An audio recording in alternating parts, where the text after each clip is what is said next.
রাধে রাধে আমার সকল বন্ধুদের, সবাই কেমন আছো? আশা করি সবাই ভালো আছো। আমার আরেকটি নতুন ভিডিওতে তোমাদের সবাইকে স্বাগত জানাচ্ছি। আজকে সকালটা শুরু হয়েছে এই সুন্দর মিষ্টি ফুল দিয়ে। তো এই ফুলের রঙটা যেমন সুন্দর তেমনি ফুলটা দেখতেও সুন্দর। আর এই ফুলটা অনেকটা ধুতরা ফুলের মতন দেখতে, কিন্তু এই ফুলের নাম আমি কিন্তু জানি না। তোমরা যদি জেনে থাকো অবশ্যই কমেন্ট করো। এরপর আমি চলে গেছিলাম একটু আমার হাজব্যান্ডের সঙ্গে দোকানে। তো সেখান থেকে আসার পথে আমি একটু বান্ধবীর সঙ্গে দেখা করছিলাম। তো তাকেই বলছিলাম একটু আমার ভিডিও ক্লিপ করে দে।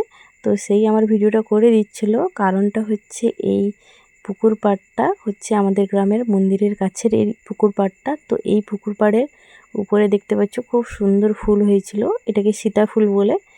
তো আর অনেকে এটাকে মাধবীলতা ফুলও বলে।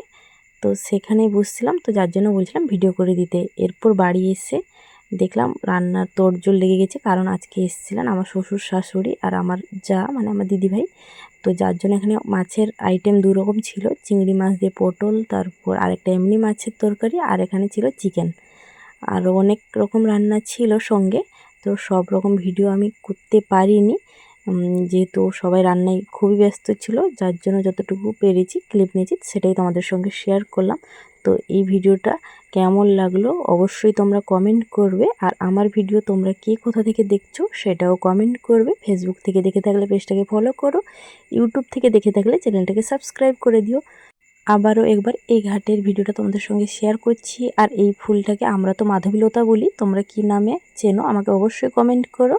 তো দেখা হবে নতুন এক ভিডিওতে। তোমরা সবাই ভালো থেকো, সুস্থ থেকো, সবাইকে